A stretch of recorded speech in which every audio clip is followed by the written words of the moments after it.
Just going through some of the key words here on the opening slide. Geomorphology, the shape of the Earth. The Earth shaping forces are many and varied. You've had one talk on the geology, which underlies the landscape. What we're looking at more today is the erosion and deposition. And in this country, that's principally by ice and by rivers. In other countries in the world, you do get other features. Wind in deserts is a very important land shaping process. But erosion is wearing away and deposition is laying down. And what we've got here is some A-level notes that really go to the absolute basis, starting point of geomorphology. You basically have a landscape like the one that was on the photograph in the background of the previous slide, and we can view that in very simple terms of resulting from the interaction between the geological structure.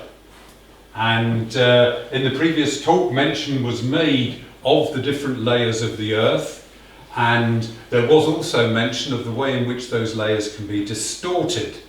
And the distortion of the layers of the Earth's crust is what gives us things called structures. The best known ones are folds, like illustrated on the screen there at time 0, and faults, which are cracks that throw the rocks apart from one another.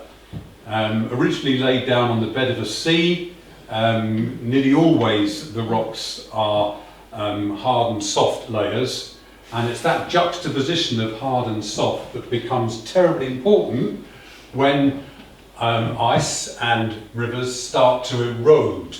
In time 1 there, we've got the denudational processes.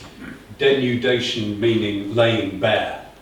The wearing away, the exposing of what is underneath by, in this case, on the left-hand side of the diagram, we're assuming that it's a river-eroded landscape. And then, as time progresses, as the third factor in the triumvirate that shape landscapes, time. And you can see, hopefully, there that as you go from time 1 through time 2 to time 3, the landscape is becoming progressively eroded so that the hard rock ends up standing proud, whereas the soft rock is worn away more easily by the rivers that are doing the erosion.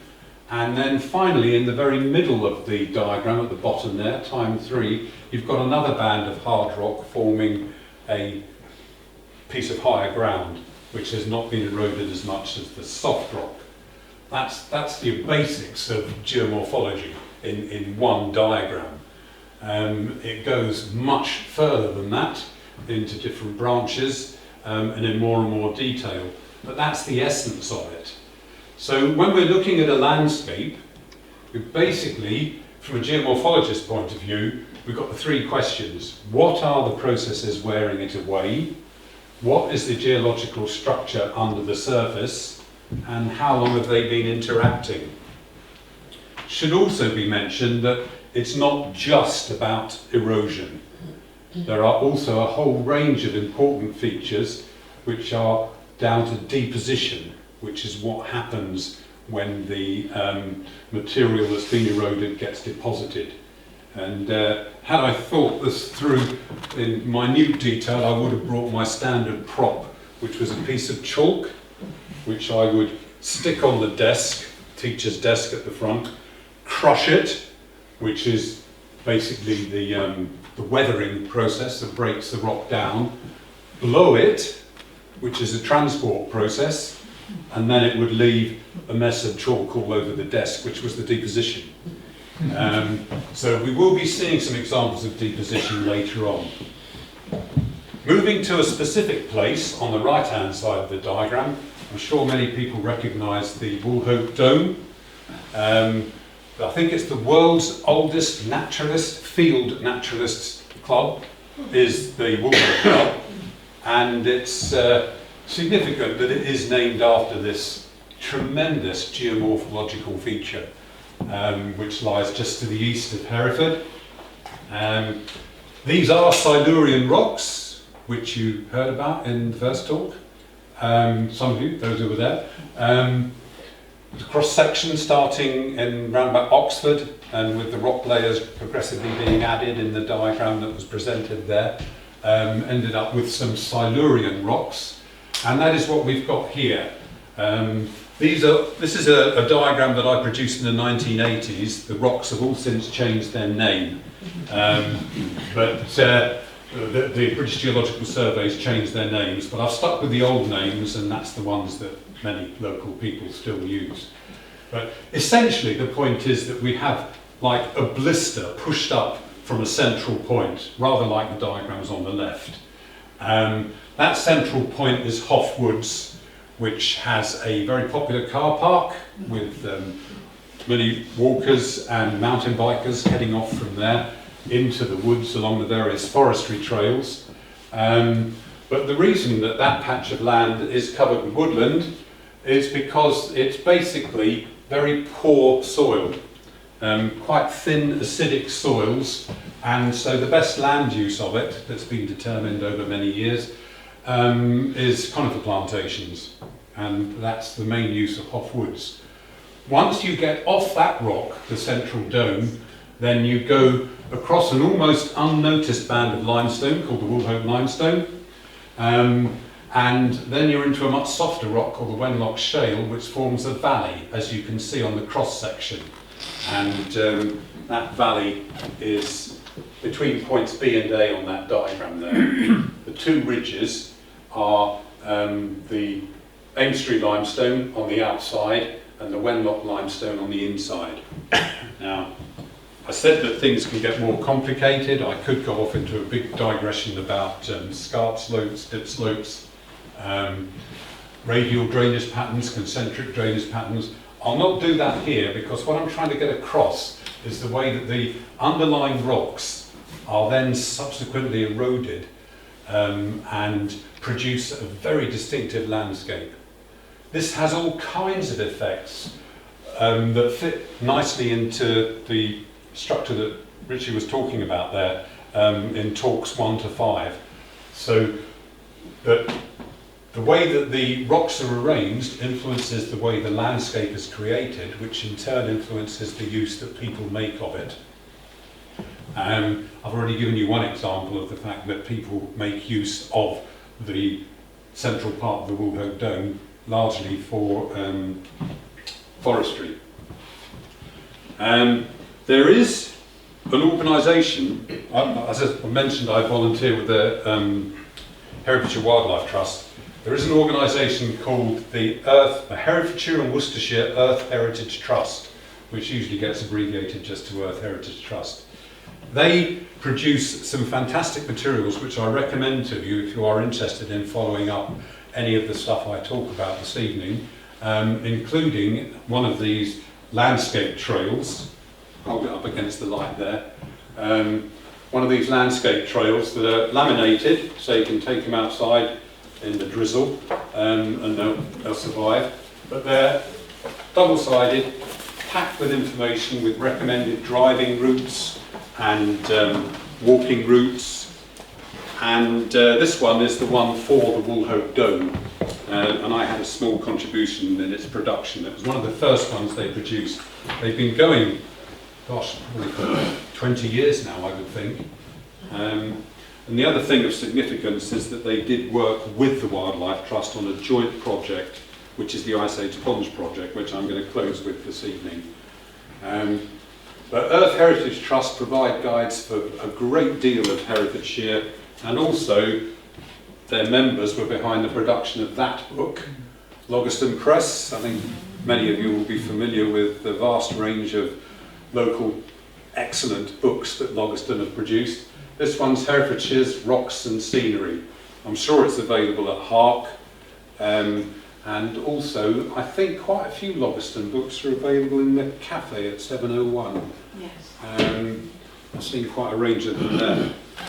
Actually, there's quite a few available at the tourist information section of Kingston Sea. Excellent. Except it's closed for the winter. Ah. Well, it's open, and the Strand Service. Yeah, I think the Wildlife Trust, I think the Visitor Centre at Queenswood has quite a good stock of them, and you could always order through them, if not direct from Logiston. But that's the Woolhope area, and we also have access to this, which is the most wonderful website, which is the Geology Viewer page of the British Geological Survey website, which is highly recommended. And hopefully, if I click on this slide, it should take us through to their live web page. That was just a screenshot that we had there. But yeah, it looks like it's coming up, but I'm not quite sure how I persuade the computer to show it. I think I probably have to close the PowerPoint. If I click on that, has it taken us to it or not? Yes. Oh no, it hasn't. That's something we may have to come back to. It's a little technological glitch. It's always risky doing this with new equipment. I think we'll stick with that slide there. There we go. Yeah. But it's interactive, and you can zoom in and out and go into great detail. You'll notice that this map is a lot more complicated than the very simplistic one that I gave to A-level students. This is something you might give to A-level geologists rather than geomorphologists. Geomorphology being part of A-level geography, not A-level geology. But the other thing that this shows is the other structure that I mentioned, other than folds, which is the faults. And you can see there that up by Woolhope Cockshoot, up here, just up there, there's a clear break in the landscape. And there are several others down here where the rocks suddenly disappear along a straight line. And that's evidence of faulting. And it gets particularly complicated in the western end of the Woolhope Dome. The area of Hoff Woods that I talked about in the middle of the dome is represented there by that kind of curry colour in the middle there. I think that's now called the Hoff Woods series. But those are where the poor soils are developed. You can go into great detail. This is something I produced for the University of Worcester with their trainee geography teachers, because a long-standing colleague of mine owns Rock Farm, and her sons live there, and we used it as a base for university PGCE students. And so we were doing a short walk from Rock Farm up to that number 186 on the right-hand side there, where it says viewpoint in field. And I wanted to get down to almost granular level of the geology. So I traced from the British Geological Survey onto a very large Ordnance Survey map and produced that. A is Ainstree limestone, W is Wenlock limestone, Lower Ludlow shale and Ainstree limestone, and the arrows show the dip of the rocks. So basically, on the southwest side, the Ainstree limestone is dipping to the southwest, and on the northeast side, it's dipping to the northeast. And it's a very complicated part of the Woolhope Dome, because if we go back here, then you can see the Woolhope Dome is basically shaped like a teardrop. And those wedges that I was showing just then are down here.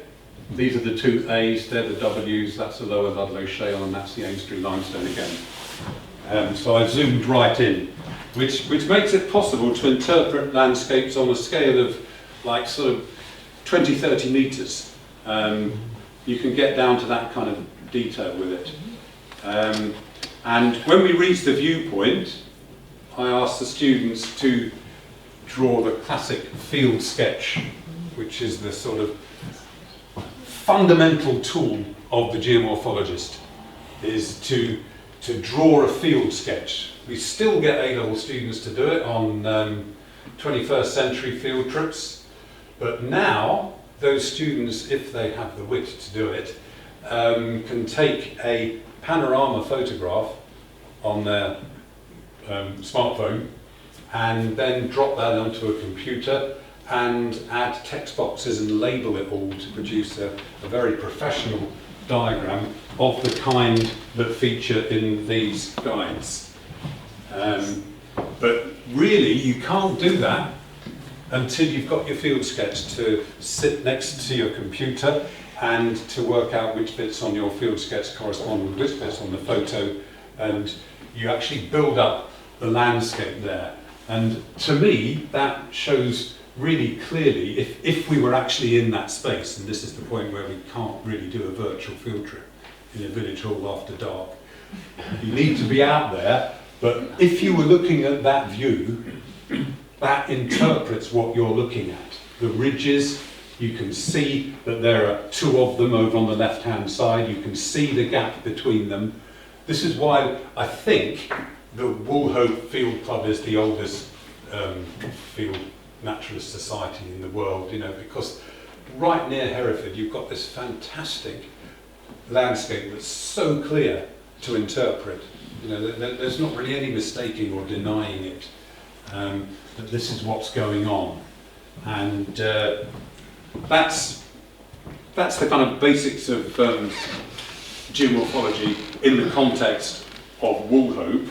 We can move on away from the Woolhope area, well, there it is again. I thought we were going to leave it, but we can't leave it without visiting LiDAR, which, if you've never seen it, I mean, that when I first saw LiDAR imagery, I thought, what on earth? How, which is the slogan for the series of talks, what a fantastic resource, and it's free. This is the National Library of Scotland, and you can do, it's interesting that the National Library of Scotland hosts a free website for all of the maps of England, 25 inches to the mile. They are a fantastic resource for landscape historians, absolutely brilliant, really, really detailed, made at the turn of the last century, so late 1890s into early 1905s, 1990s. And with the National Library of Scotland, you can put the two maps side by side, and can you see here, Hoffwoods corresponds with this central elevated area. I think you can, well, I know you can chop and change the images on the screen, and I think you can get a geology map. I'm not absolutely certain about that, but certainly on the British Geological Survey site, you can switch the background so that the geology becomes less opaque, and you can start to see the map that's underneath. So you can actually pick out your house on a satellite photograph and then increase the opacity of the geology map and work out what geology your house sits on. This one, you've got tremendous detail, and you can see things like the way that the steep scarp slopes, like here and here, correspond to the woodland. Look at this thin line of woodland here, corresponds exactly with the ridge of the Ainstree limestone. So one of the very early indicators for a geomorphologist would be to look at the map and look at where the woodland is, especially if the woodland's in thin strips, because a thin strip of woodland is almost a guarantee that you've got a really steep slope, which you can see with the contours on an Ordnance Survey map, but with LiDAR you get so much more detail because the contour interval can be right down to about 25 centimetres. So all the little streams draining the dip slope of the Woolhope Dome are there, and also other features like this. which is the Wonder, which is a landslip. And it occurred in 1575, but you can still see on the map here where the soil slipped from and where it ended up being deposited. Like a big bite was taken out of the hillside, and there's contemporary accounts of it. But LiDAR can reveal things that are very difficult to see otherwise. And that is a fantastic geomorphological photo. I won't take you into the science of it. It does involve flying across an area with an aircraft. But this is a fairly new innovation, this really detailed, fine-grained LiDAR imagery, which is down to, as I say, I think it's 50 centimetres, maybe less than that. But you know, individual roads and the banks, and then here there's a whole load of ribs showing through, which must be layers within the sandstone which lies over this side of the Woolhope Dome. So great tool, LiDAR. That's the landslip. That's literally drawn on the back of an envelope from a website, because Norman and Annie at the Dragon Orchard asked if I could do a short walk for them and walk and talk. And they took their visitors from their orchard, their crop sharers as they call them. So you had to check out Dragon Orchard if you've not heard of them. And a range of drinks called Once Upon a Tree. They're all part of the apple scene on that side of the Woolhope, Utley, over towards Ledbury, that kind of thing.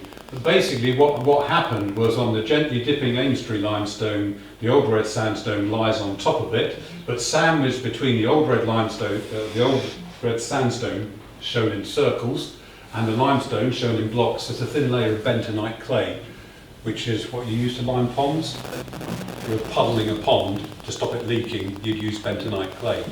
I've done it. You have to walk across it and try and squash it all down, and hope it doesn't get any cracks in it.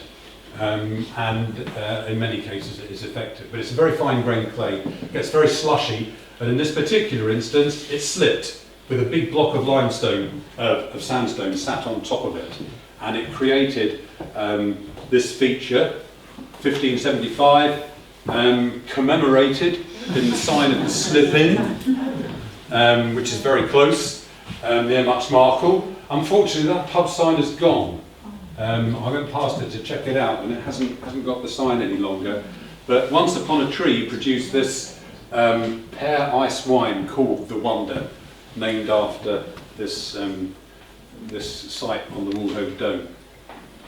And then just occasionally, as a geomorphologist, you get a conundrum, which is where you would need to do some field measurements, or maybe look and see what the British Geological Surveys say. But at one little point within that range of wrinkled hills, the Woolhope Hills, there's two possibilities. You've got two ridges, quite definitely, two small wooded hills. So the situation that was either one or the other to explain that. And the only way to resolve it would be to get in and look for some exposures of the rock to see if it is really dipping very steeply, which would support that hypothesis, or if the dip is gentler, like the top diagram, that would support the top one, and also is there any lower Ludlow shale in that valley there, or is it Wenlock shale? And you could possibly do that by using fossils or texture analysis or something. But there you've got a bit of a blend of geology and geomorphology. The geomorphology is the shape, the geology is what the rocks are underneath. You'd need both to solve that riddle. That's another wonderful extract from the British Geological Survey. We've got there Dinmore Hill, basically, and so we're moving through the county now. We've moved a bit north and a bit west, and the A49 basically coming up here round past the Queenswood Country Park and then dropping down to Hope under Dinmore, and the rock layers there are almost horizontal. And so what you've got there is almost like planing through the end grain of some wood. You've got these different layers. But the one that stands out, I haven't done any modification of what's on the Geological Survey website, is this tremendous pale bluey green of the a rock called the Bishop's Froom limestone. And it's a really unusual limestone because it's not deposited on the bed of the sea. It's an evaporite, which means it was formed under hot desert conditions as lime-rich water was drawn to the surface by the intense heat of the sun and then evaporated, leaving behind the limestone, which built up as a layer that is preserved beneath hundreds of metres of other rock and runs right the way round. Does anyone know the Tufa deposit where the toads cross the road on the way to Boddenham? Yes. Yeah, thank you. You have to turn right to the railway inn that used to be, and you go past a Tufa deposit. That is there because of water flowing through this Bishop's Froom limestone. It's actually, the road is almost visible on here. I think it's coming across here. It's this bit here. Very near Oak Tree Farm, which is one of the Wildlife Trust new reserves. The water picks up lots of lime and then redeposits it across a sort of shallow waterfall, and it builds up over years. Mother Shipton's Cave in Knaresborough is a similar phenomenon where you can hang the teddy bear up and it petrifies, it turns to stone. Redeposition of the limestones, the water evaporates and the lime is left behind. This blue thing here is Boddenham Lake. So it's on the road between the A49 and Boddenham Lake. It's not the only tufa in Herefordshire, there are lots of other deposits. These rocks, we've left the Silurian now and we're into, I think these are younger rocks than the Silurian.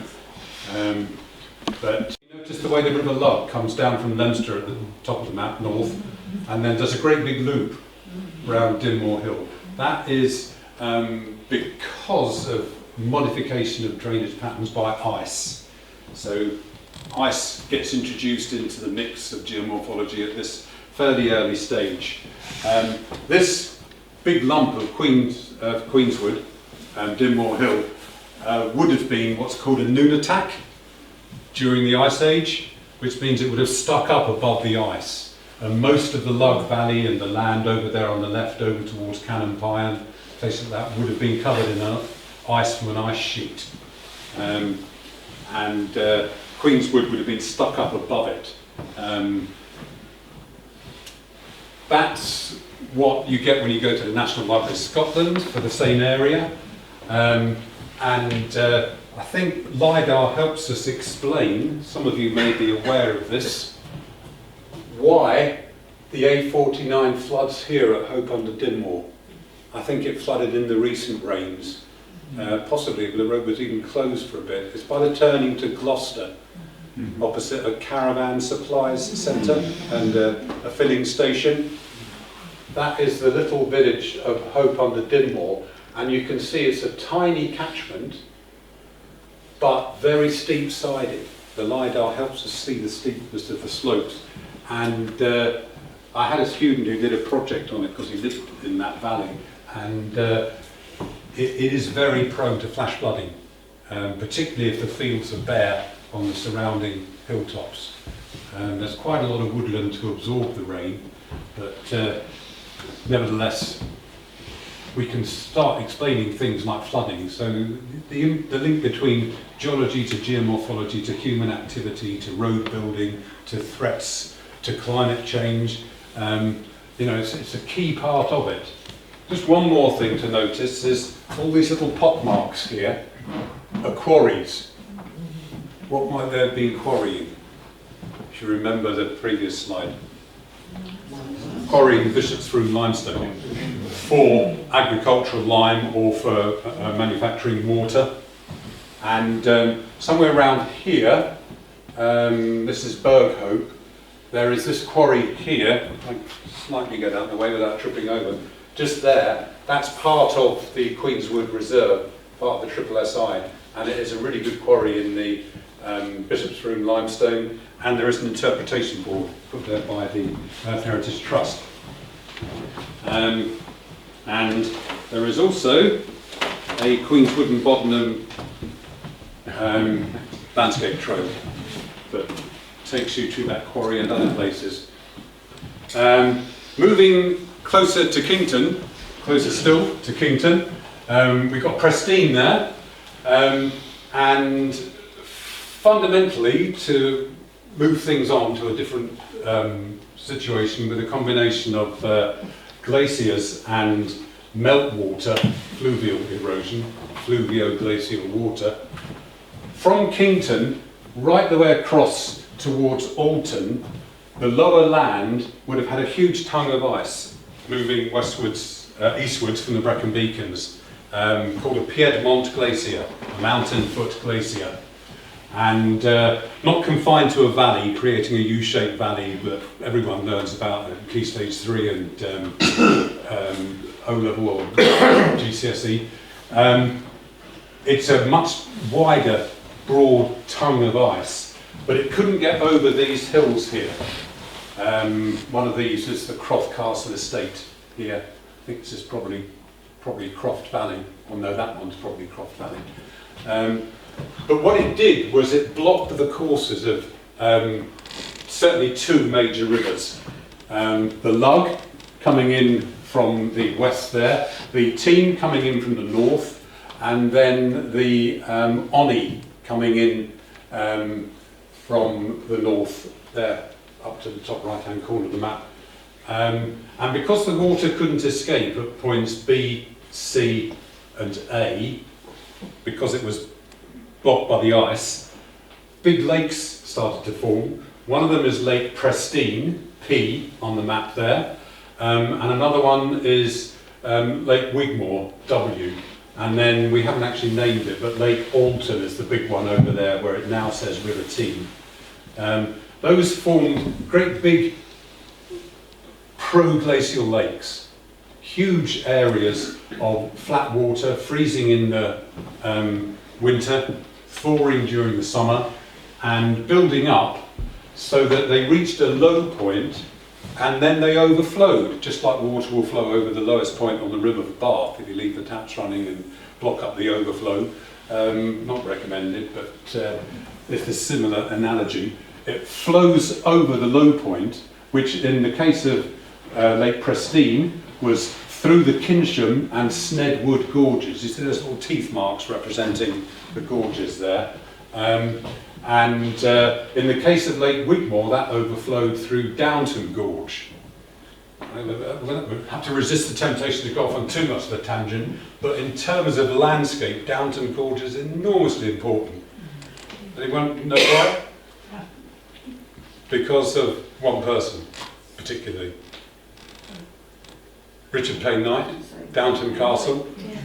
A very early environmentalist, raged against the kind of work of Repton and Capability Brown. Big fan of the picturesque, working with nature. If you ever get a chance to have a guided trip into Downton Gorge, it's really highly recommended. I mean, not only is it a remarkable landscape, it's got this tremendous history in the whole of landscape taste and modifications of landscape and developing country estates. And Payne Knight was one of the oldest, and his brother, of course, was one of the founders of the Royal Horticultural Society, who lived nearby at Iton, isn't it? Iton, his house. But anyway, not too much of a diversion there. Some views. That is the lake bed viewed from Iton, looking back. So we're here looking back towards the site of Prestine. Is that showing up, that cursor? No, it's not. No. So we're basically round about point K looking back across Basin B. And Prestine's in the distance, and that is the flat lake bed. The next one is looking at that Byton Gap, which is where the river used to flow southwards towards Hereford, but the ice blocked it. To the right of the tree would have been an ice sheet, In fact, you can almost see the way the cloud is based there, that you could almost envisage that as the edge of the ice. In which case, this green field would have been covered in meltwater, which would have been tearing its way out of this basin leftwards towards Kinsham. We've got here Kinsham Gorge, which really does have a very, very steep sides to it. You can see by the line of the conifers there, and then the other side of the valley there, a very steep side. It's a very spooky place. There is a public right-of-way through it. Somebody runs some kennels at the top end of it, and the dogs go a bit berserk, and I think that puts a lot of people off. But you are absolutely entitled to follow. I think it's a bridleway actually, although the yellow sign would suggest otherwise. But certainly a public right-of-way to go right through Kinsham Gorge. Well worth exploring, and as I say, it's not that far from Kington. More LiDAR, fantastic image there.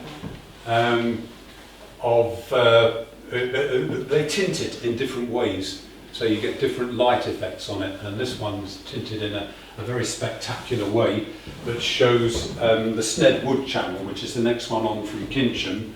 Really impressive channel, and a great example of what we call a misfit stream. The straight valley was cut by huge torrents of meltwater, probably millions of cubic metres per second, certainly hundreds of thousands. Whereas now, the much smaller river just wiggles round with little tiny meanders within the bottom of the much bigger valley. We have quite a lot of examples of that in Herefordshire. And then I think here is I think this is probably the back of the Riverside Inn. Yeah, it is. This is the back of the Riverside Inn. This is where the ice would have been. This is where the lake bed formed. And there's a range of interesting depositional features here which were quarried for years at a place called Yatton as you go north past the Riverside Inn, heading towards Wigmore, into the bottom of Lake Wigmore. There's some interesting features up there. More LiDAR imagery. This time we've switched much closer. Kington is on there. Various features that stand out. Top left is Gore Quarry. Any idea what this is up here? This shady nose just there? Stanner Rocks, yeah, with the A40 going through. This valley is another one cut by glacial meltwater. Previous talk explained how the geology has produced these features, Bradner Hill and Stanner Rocks, and the quarrying that's going on for that stone. I've got to explore that public footpath that goes right through the quarry. That looks really interesting. That's high on my list of forays, explorations.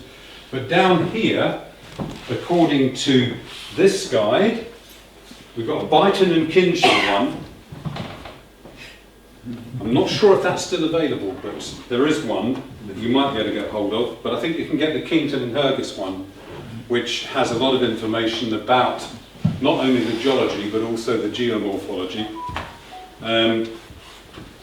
And yes, I think we can see quite clearly the site of Kington's tucked in here. And then down here, this stuff that's been cut by a road, I think. But this material here is glacial deposition. There's meant to be a terminal moraine crossing the valley. I think it's here. I think it's this thing. Crosses the valley about that position there. As a tongue of ice pushed along and then stood still for a long period, and the material fell out of the ice at the stationary snout end and built up into a pile, which can be identified on the map. The trouble with glacial deposits is they are often quarried, so they get removed, and you can often see the evidence of the quarrying. I think you can see some evidence of the quarrying that took place on that previous slide at Yatton. Now, the Ice Age Ponds project has got some pretty good dates on it. It's generally the rough and ready figure that most people tend to agree on is 10,000 years ago, when the ice did finally retreat. I mean, there's been 2 glaciations. I always have to look the dates up, but there's plenty of evidence of the last one, the Devensian, that retreated about 10,000 years ago. But there's also some evidence, and if we're able to show the video, then Beth, the geologist, gets very excited about it. There's some evidence of peat that may be related to the Anglian glaciation, which is much older, and there was an interglacial in between the Anglian and the Devensian. Obviously a lot more evidence of the Anglian glaciation in East Anglia, but there are some evidence. There's quite a lot of evidence for a big lake ponded up against the western side of the Malverns. That's the western side of the Malverns, through places like Matham, West Malvern, that kind of area, and then down into Herefordshire. There's thought to be a big glacial lake bed there running parallel with the Malvern Hills, and that may be Anglian glaciation. So 10,000 years when they left is the figure that does stick in my mind. But as I say, there's actually an app for the Ice Age Ponds project. I mean, obviously I can't project that on the screen, but it is on my phone, and it's very easy. It's free to download. If you just go into any of the stores, like Google Play or whatever the Apple one is, then you can get the Ice Age Ponds app, which has got lots of information there at your fingertips, including there's 3 drives, 3 walks and 3 cycle rides, which take you through glaciated landscapes, and they're complete with LiDAR, and also you can track your route on the map that appears as part of the app, and you can see whether you're in the ice or out of the ice. I've done it on the coach on a college field trip heading up the A49, and you can say there would have been ice here, or that's the best estimate of the geomorphology experts, and there wouldn't have been here. But it's got a picture of a mammoth. There's a mammoth now. There you are. Ice Age Ponds of Herefordshire, England. Funded by the Heritage Lottery Fund. Introduction, tours and trails. You've got lots of explanations of all the different aspects of it. It's a bit far from here. Sorry, come on. A bit far from here, but is Langorst an enormous pond? Yes, dammed by a moraine. There's a moraine that holds it back. And then closer to home, you've got Titley Pool, which is thought to be an Ice Age pond, but as part of the Irwood estate, they built a dam to hold back more water and make a bigger lake, which is why I think there's a causeway across. If anyone knows the route into Titley Pool, you have to turn right across a causeway, left, and then left again to get back to Titley Pool. I think that causeway had to be put in because of the rise in the water level. But that and several other ponds along there are almost definitely Ice Age ponds. This here, isn't it? This is the Back Mountains. Yeah. There we go. Can we see the Skirrid? I'm wondering. There's Woolow. That's Skirrid, there. That's Skirrid. So if we zoom in on that, we might be able to see the landslip block on the side. There we go. Yep, there you go. That's the famous bit where the devil jumped from the Blorenge and caught his heel on the top of the Skirrid and left that notch. So that's the Skirrid, and then we can maybe venture up into the Black Mountains and see some of the features there. That's the Mono Valley, isn't it? This is a hill fort, isn't it? Yeah. Here. We go up to the valley. That's Cumway. There you go. What did you call it? Cumway. It's the twisted church. Oh, yes. Simon Jenkins wrote a long piece about it in The Guardian a while back. What a fantastic place it is. What happened is one of these landslides. This lump here was connected back along that straight line there. So you shift that lot back. But the interesting thing that shows up really well on LiDAR is that as this that was once here slipped forward, it broke in two because it was lacking support, because it was a fat, like a thumb, sliding over a much narrower base. So as it went over the narrower base, it split in two with this great chasm through here. So in terms of habitat, it's tremendous. It's a very small space because of the geology and the geomorphology. And once again, it's softer, slidey material with big heavy blocks on top of it, blocks of massive sandstone. The church has got a really old, must be 19th century geologist's interpretation of it on a little frame in the porch of the church, explaining how a fault running through there snapped and this block slid forward, and then all of this is material that was bulldozed in front as the block slid forward. So a walk is possible round this lump through some really small footpaths. There's no road. You can get a road up. There's a road up there. That's about as far as you can drive. And there's a small car park. I'm told there used to be a pub just up there. Really narrow pub between the church and the road. Could you take us back to Huntingdon? Yeah. There's some fabulous subglacial erosion in a valley locally known as the Rainbow. Ah, yes. Yes, that does feature, I think, in this book. And I think it's also in the Kington and Hergest one. If we're going from the Black Mountains, we need to go a bit north, don't we? That's the Cat's Back and whatever, isn't it? We've got Hay on Wye coming in somewhere. That's the Wye Valley. Yeah. So we want to go to Kington, we want to go further north. What we got here? Too far, is it? I thought that was the right.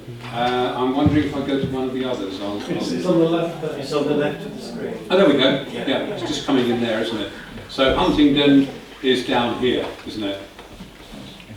This area? What are you thinking, Richie? I thought it was on the top. The rainbow's at the bottom. Oh yeah. Is this it? Bottom left of the screen. Bottom left now. Yes. Ah, yes, here. Yeah. Is it? Yes. That's it, yeah. Wow. And what is this? Is this the Motte and Bailey or something? Yeah. Yes. With an outer wall? Yes. Yeah. Looks like some quarrying has taken place here, which might well be limestone, because I guess we're in the Silurian there. But yeah, an interesting feature that. More quarrying here.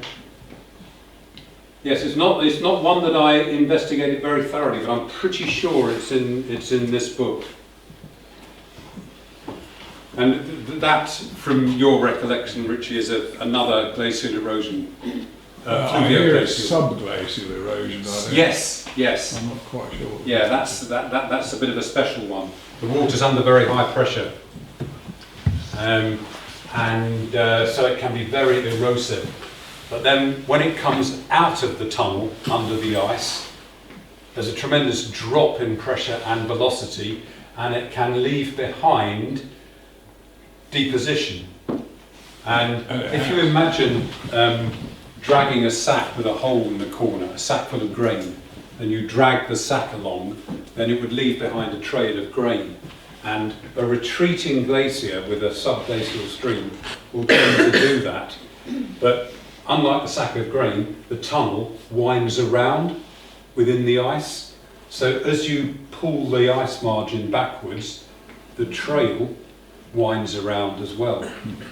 And if it stops retreating, you get a little mound of material. The ridges that are left behind as the glacier retreats are called eskers, and they're a prominent feature of Finland, Scandinavia, Sweden, but we do have them in Britain as well. And we do have one in Herefordshire, at least one at Shenmore, where there's a winding ridge across a field, and that is thought to be the former course of a sub-glacial stream. You haven't mentioned the political, Nick, but because geomorphological features are so obvious in the landscape, they were what defined areas. Between Ardsley and Almeley, the parish boundary follows a glacial overflow channel. Yes, yeah, and often follow rivers, Yeah, and then the river changes course. and you see the dotted line meandering across the landscape. Yeah, there's several examples of that. There's a really good one at Letton, where the boundary follows the old meander. So there's one part of the parish that's actually still in the parish, but you can't get to it from the parish because the river's blocking it off. Perhaps you would like to